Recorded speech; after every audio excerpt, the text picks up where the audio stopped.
자, 이번 시간에는 읍참마속을 통해서 아는 것과 행동하는 것이 서로 다를 수 있다는 것에 대해서 생각해 보도록 하겠습니다.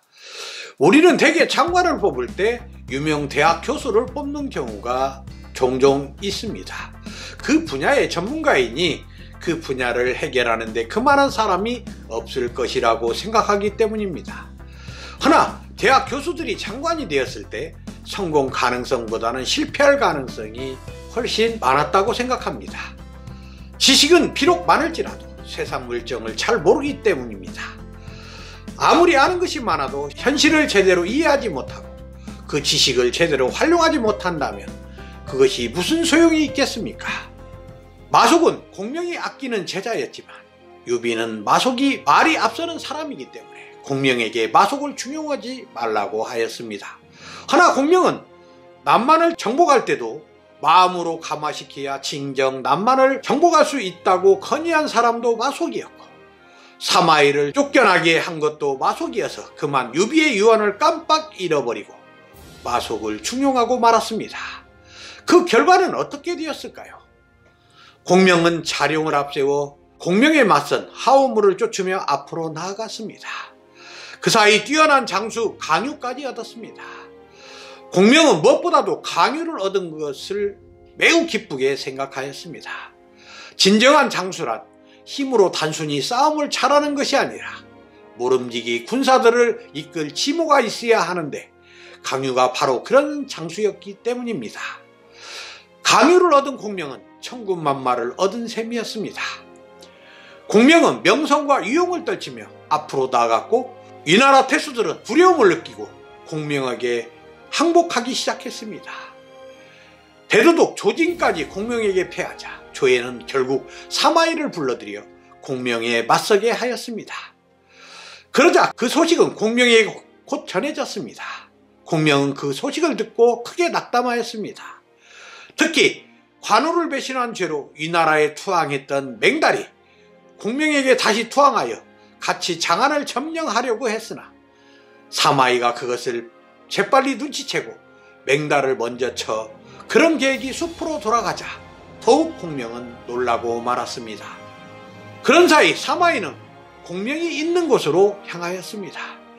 그 소식을 들은 공명은 사마이가 이곳으로 온다면 분명 가정을 노릴 것이고 그래서 장수들에게 누가 가정을 지킬 것이냐라고 물었습니다. 그때 마속이 자신이 그곳을 지키겠다고 말했습니다. 마속을 남달리 아끼고 있는 공명이었으나 그날만은 몹시 걱정스러워 그곳은 작으면서도 매우 중요한 곳이지만 그곳에는 의지할 곳이 없어 병법만 가지고는 지키기 어렵다고 하면서 그래도 그곳에 가겠냐고 마속에게 되물었습니다. 그때 마속은 자신은 병법을 잘 알고 있으니 가정을 얼마든지 잘 지킬 수 있다고 큰소리까지 쳤습니다. 공명은 다시 사마이와 위나라 장수 장하압은 만만히 보아서는 안 된다고 했을 때도 마속은 전혀 두려울 것이 없다고 호언장담하며 군령장까지 써 자신의 자신감을 공명에게 보여줬습니다. 공명은 그래도 미덥지 않아 곳곳에 군사를 매복시켜 만일의 사태에 대비했습니다. 그리고 공명은 싸움을 아니한 왕평을 마속과 함께 가게 해 마속을 돕도록 하는 신중함을 보여주었습니다. 마침내 마속은 가정에 도착하였습니다. 그곳에 도착한 마속은 오솔길밖에 없는 이곳으로 어떻게 위나라 대군이 올 수 있느냐고 하면서 공명을 비웃기까지 하였습니다. 그리고 나서 마속이 산꼭대기에다 진을 치려 하였습니다. 그러자 부장 왕평은 공명이 오솔길을 막아 봉쇄라고 했으니 그렇게 해야지 만일 사윤 위에 진을 치고 있다가 유군에게 포위당하면 어떻게 하려고 하느냐고 하면서 마속을 말렸습니다. 허나 마속은 자신은 병법에 능통했으니 자신의 생각을 꺾지 않았습니다. 그러자 왕평은 더는 마속을 막을 수 없다고 생각하여 자신은 5천 군사를 데리고 따로 진을 치겠다고 하였습니다. 위군이 온다는 소식에 더는 옥신각신할 수 없어 서로의 주장대로 하기로 했습니다. 그러나 마속은 자신의 말을 듣지 않는 왕평에 대해 자신의 명을 거역했다며 개선한 후에 그 죄를 반드시 문책하겠다고 이를 갈았습니다. 이튿날 초구 위원과 고상이 가정 뒤까지 연결하여 위군을 견제하고 있다는 소식을 듣자 마속은 위군이 오기만 하면 단번에 무찔러 버리겠다고 기세등등하였습니다. 한편 사마이는 가정의 총나라 군세가 이만저만 아님을 알자 공명이야말로 천하제일이라고 탄식하고 말았습니다. 그 말을 들은 사마소는 길에는 진지가 없고 모두 산 위에 진을 치고 있으니 걱정할 것이 없다고 말했습니다. 그러자 사마이는 하늘이 자신을 도왔다고 생각하고 촉군의 장수가 누구냐고 물었습니다. 그러자 마속이라고 듣자 공명이라는 사람도 사람을 쓰는데 실수가 있구나라고 기뻐하였습니다. 그리고 직접 군대를 이끌고 나아가 물을 길어오는 길을 차단하여 물의 공급을 차단했습니다. 이때 마속은 산 아래 위나라 군사를 보자 위군을 모조리 잡아들이라는 추상같은 명령을 내렸지만 병사들은 겁을 잔뜩 먹고 조금도 움직이지 않았습니다. 더군다나 위나라 군사들은 싸우지 않고 제자리만 지키고 있습니다. 마침내 마속은 꼼짝없이 포위되어 구원의 손길만 기다리는 처량한 신세가 되었습니다. 왕평도 구할 수 없었습니다. 창하부 대군이 길을 막고 있다가 왕평이 오자 그들을 치니 왕평도 도망칠 수밖에 없었던 것입니다. 이렇게 고립되다 보니 그날 밤부터 당장 먹을 물이 없었습니다. 물기를 빼앗으려고 할 때마다 무수한 병력만 잃고 말았습니다. 날이 갈수록 갈증에 허덕이면서 항복하는 군사들이 많아졌습니다. 사마이는 때가 됐다고 하면서 정군에게 총공격 명령을 내렸습니다. 마속은 위원과 왕평의 도움이 아니었으면 살아나지 못했습니다.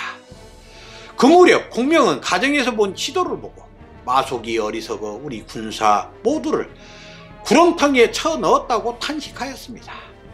대책을 강구하려 하였으나 이미 가정이 사마이 손에 넘어갔다는 소식을 듣고 모두가 내 잘못이다라고 하면서 비탄에 빠지고 말았습니다.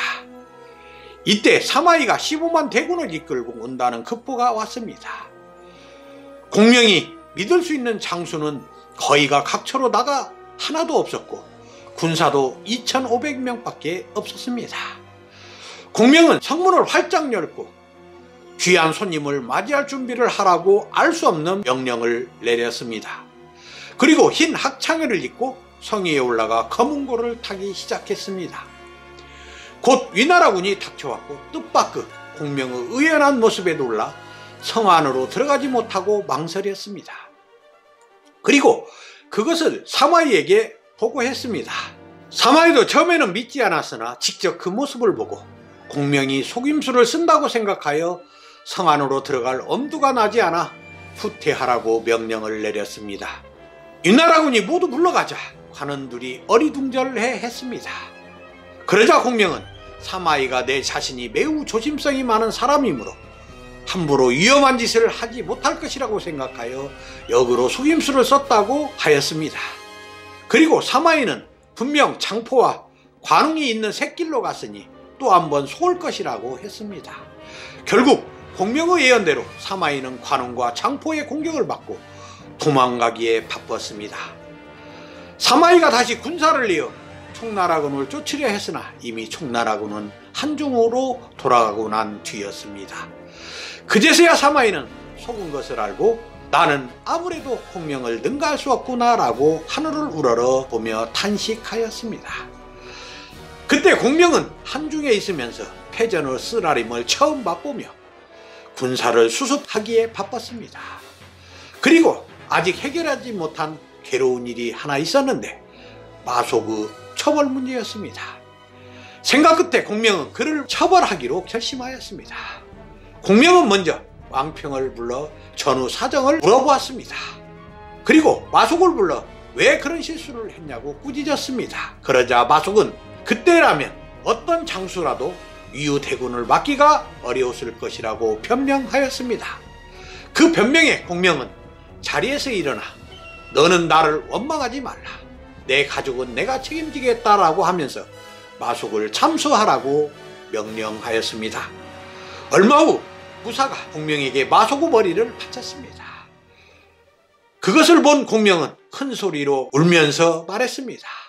유리가 세상을 뜰 때 마속은 실천보다 말이 앞서니 중대한 임무를 결코 맡겨서는 안 된다고 하였는데, 이제야 그것을 깨닫고 자신의 사람 보는 눈이 어두운 것에 한탄해서 통곡하였던 것입니다.